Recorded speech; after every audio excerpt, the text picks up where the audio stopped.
My name is Emily, and I'm 44 years old. I work as a TV broadcaster while my husband, Tom, also 44, runs a photography studio. We began dating in high school and tied the knot at 26. Being each other's first love felt natural, as if fate had guided us together without ever considering anyone else. When I was 25, I tragically lost my parents in an accident. It's hard to imagine how I would have coped without Tom, who became like family to me. After we got married, Tom moved into the house my parents had left me. Having him there made me feel protected, as if I still had both my parents by my side. 2 years into our marriage, we were blessed with a son, and our happiness only grew. Tom proved to be an incredibly supportive partner, sharing household chores and childcare responsibilities equally. He was the epitome of an ideal husband for a working couple. However, my mother-in-law, Jen, didn't share the same sentiments. She found it unsettling that Tom, a man, took on household tasks. This became evident around 10 years ago when our son started elementary school. Since the after-school care ended earlier, we relied on Jen's help to pick up our son, who wasn't old enough to stay home alone yet. Additionally, with Steve, my father-in-law, retired and at home, Jen had more free time. Jen, who had always been a traditional housewife, couldn't fathom seeing Tom in the kitchen. She'd mutter remarks like, "A man shouldn't be in the kitchen," or, "I can't believe this." Our generation would never imagine such a thing. Even during my first visit to their house, Jen couldn't resist asking if I planned to quit my job. Her mindset was stuck on the idea that women should be housewives, and she seemed disapproving of my glamorous job as a broadcaster. However, Tom, who had known my passion for broadcasting since our high school days, always supported my dreams. I wholeheartedly supported Tom's dream of becoming a photographer, and working together felt entirely natural to us. We navigated the challenges of nursery school together, but just as we thought elementary school would bring some ease, we encountered the inflexibility of after-school care. This situation forced us to lean more on Jane for assistance. As Jane began to frequent our home, she couldn't resist making comments about the household chores. "The laundry isn't folded properly," or "Isn't this cleaning a bit sloppy? There's dust over there," she'd remark. Tom, ever nonchalant, would respond with ease, "Oh, I'm in charge of the laundry. Is that not okay? Or it's fine. No one dies from a bit of dust." Yet she persisted, complaining to Tom behind my back, questioning his willingness to take on domestic tasks. Despite her critical nature, Jane's help was appreciated, so I chose to listen without confrontation. On the other hand, Jen, with her old-fashioned views, surprisingly embraced modern technology. She boasted about being the only one among her friends to own a smartphone, utilizing it for various tasks. "See, you can do this kind of thing so easily now," she'd say, advocating for convenience. Our family relied on a delivery service for our weekly shopping, which seemed to irk Jane.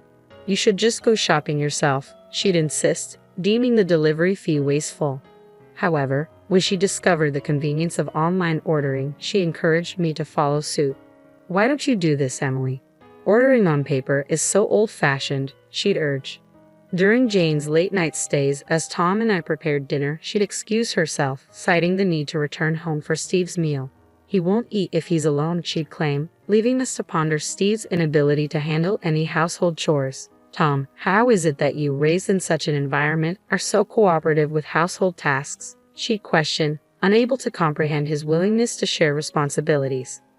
I once asked Tom why he was so diligent with household chores, and he confided that his mom often complained about his dad's lack of help. Determined not to face similar grievances, Tom made a conscious decision to share the load when he got married, learning from his parents' negative example. Interestingly, Jan, Tom's mom, seemed to have a different perspective. She was irked by her husband's reluctance to do housework, yet found it amusing that her son willingly pitched in. It was perplexing to me, but I chalked it up to Jan's tendency to grumble, so I kept my distance. Little did I know, Jan felt so cornered that she resorted to drastic measures like attempting to sell our house without permission. That summer, I was presented with a rare opportunity by my company, a 2-month business trip overseas to cover a sports broadcast at the World Championship. It was a career milestone I couldn't turn down. When I consulted Tom, he was swamped with his own tasks but assured me of his support. However, he expressed uncertainty about managing our son John on his own. Sensing my dilemma, Jan offered to step in. Despite my reservations based on past experiences, I had no other viable options, so I reluctantly entrusted John to her care. We contemplated having Tom and John stay with Tom's parents, but the logistics of commuting to school from there posed a challenge. Ultimately, Jen agreed to stay at our house during weekdays to oversee things. With everything arranged, I embarked on my business trip, successfully completing the sportscasting work and advancing my career, albeit exhausted and relieved upon my return to the U.S. As I arrived at my house on a weekday afternoon, lugging a heavy suitcase, I was met by Jane at the entrance. She seemed oddly eager, as if she had been waiting for me. Just as I was about to express my gratitude for her help in looking after the house during my absence, she dropped a bombshell. "This house sold for $300,000, or taking the full amount," she declared matter-of-factly. My tired mind struggled to process her words. "Our house sold?" I asked in disbelief. Jane's eyes sparkled with excitement as she confirmed, "Yes, this house." No, I mean, we don't own a house." Confusion clouded my thoughts as I tried to comprehend the situation. I insisted that we did indeed own the house, but Jane just laughed it off, accusing me of lying and claiming there was a registration certificate in my name. Feeling frustrated and getting nowhere in the conversation, I shifted gears, attempting to calm my racing heart. "Let's put that aside for a moment. Why are you selling it?" I asked, hoping for some clarity. Jane's response sent a shiver down my spine. "What belongs to the wife belongs to the husband, and therefore to me. I'm using it to build a new house," she explained, her eyes bloodshot with determination. Suddenly, a sense of fear crept over me. A new house. For us. Tom and I. But why? This way, Tom won't have to do household chores anymore. "I've been so sorry for him," Jane added, her voice tinged with an unsettling fervor. "I raised him not to do such things, and I won't allow Tom to do household chores in the future," she declared firmly, her expression resolute. As I pieced together the story, it became clear that shortly after our marriage, when Tom was in the kitchen, she had instructed him to let me handle such tasks. Tom, however, had politely declined, stating, "No, this house is Emily's. I have to do at least this much." Unfortunately, she misconstrued his words, believing that Tom only helped with chores because he was living in my house. In her mind, Tom didn't actually want to do household chores. He preferred to focus on his work. The concept of a working couple sharing household responsibilities simply didn't register with her. Furthermore, I later discovered that after Steve's retirement, their financial situation became precarious. His pension fell short of expectations and finding re-employment proved challenging. Faced with insecurity about continuing to live in their rented apartment, they resorted to this unthinkable action. "No, this house isn't mine, and Tom thinks it's normal to do housework." I tried to interject, but Jen dismissed my words as lies, accusing me of interpreting things to suit myself. I knew I needed to gather more information before confronting her about her actions. "Where did you sell it?" I inquired, hoping to uncover the truth. "I sold it to AA Real Estate." They did an easy online assessment, and the sale went smoothly, she explained casually. It became evident that she had found a convenient online evaluation service and proceeded with the sale through them. The buyer was specifically looking for a house in our area, and they assured her that we wouldn't get such a high price anywhere else. Proudly, she proclaimed, "That's why you should be grateful. Selling a 20-year-old house for $300,000 is quite the feat, don't you think?" I found a reputable real estate agent, didn't I? Determined to verify her claims, I decided to research the real estate company online, hoping to uncover the truth. I attempted to reach them by phone, but my calls went unanswered. When I questioned Jane about whether she had visited the real estate company at the address provided, she simply replied, "No, I didn't go there. You don't need to do that nowadays." Frustrated by her lack of initiative, I insisted that she go to the address the next day, warning her that I wouldn't entertain further discussion otherwise. Reluctantly, she left. The following day, I received a distress call from Jane. Between sobs, she managed to convey, "It's not there. The real estate company doesn't exist at that address. There's only a dilapidated wooden house, seemingly uninhabited."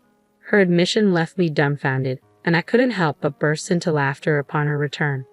Jane explained that in my absence, she had stumbled upon a house registration certificate in my name and mistakenly believed she could sell the house. She then engaged a real estate agent, who shamelessly assured her that even if she wasn't the owner, possessing the certificate was sufficient.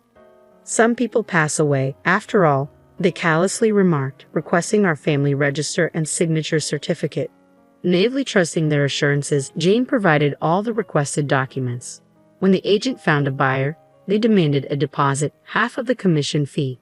Without hesitation, Jane transferred $4,800, half of the $9,600 commission on the supposed $300,000 sale.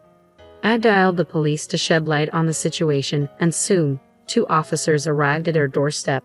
They enlightened us about the prevalence of internet fraudsters posing as real estate agents, a scheme that has become increasingly common. These scammers offer free property valuations, demand official documents, introduce a supposed buyer, collect a fee, and vanish into thin air.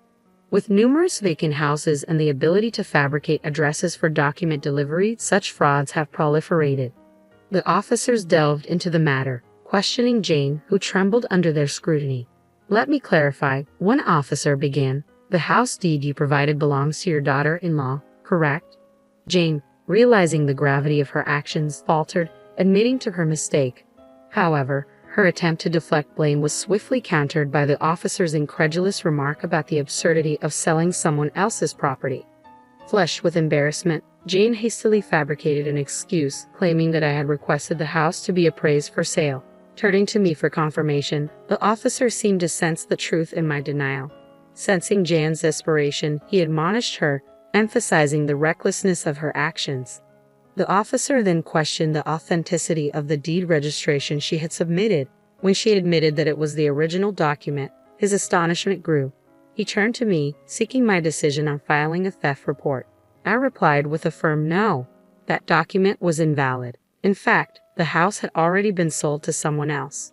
The recent change in the law allowed us to proceed with the sale using only the registration identification information. Though I had inherited the deed from my parents, it turned out to be unnecessary for the sale. Unaware of this, Jane assumed I still held ownership of the house. Typically, real estate agents would handle or request a copy of the deed for verification. However, fraudsters operated differently, bypassing such procedures. In her embarrassment, Jane shot me a resentful look and muttered about the curse of selling one's parents' home, attributing it to people in flashy jobs. I met her gaze squarely and explained that it was Tom's decision. He needed a lump sum of money at the time. Jane's shock was palpable as she questioned why Tom would want such a thing. I disclosed that Tom had aspirations of starting his photography business but lacked sufficient funds. The house, our main asset, was sold to an acquaintance and we rented it back. As I recounted the entire story, Jane's demeanor shifted.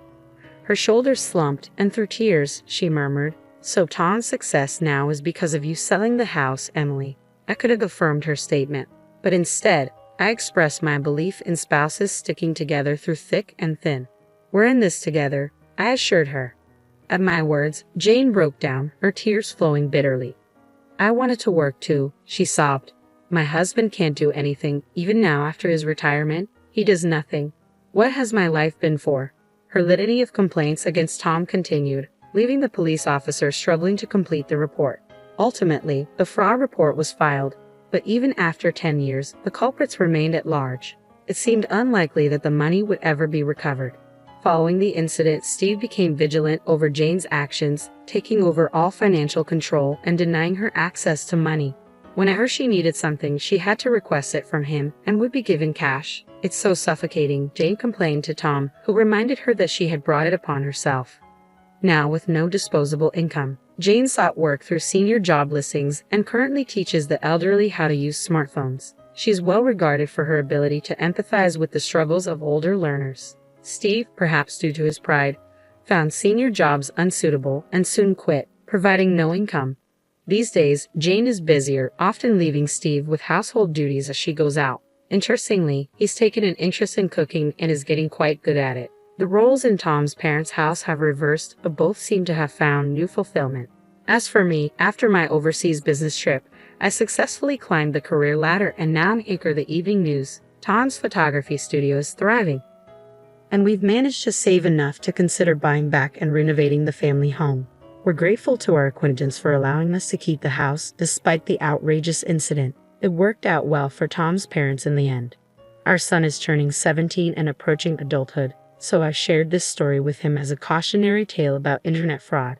However, to preserve his grandparents' dignity, I've kept the part about them trying to sell our house a secret.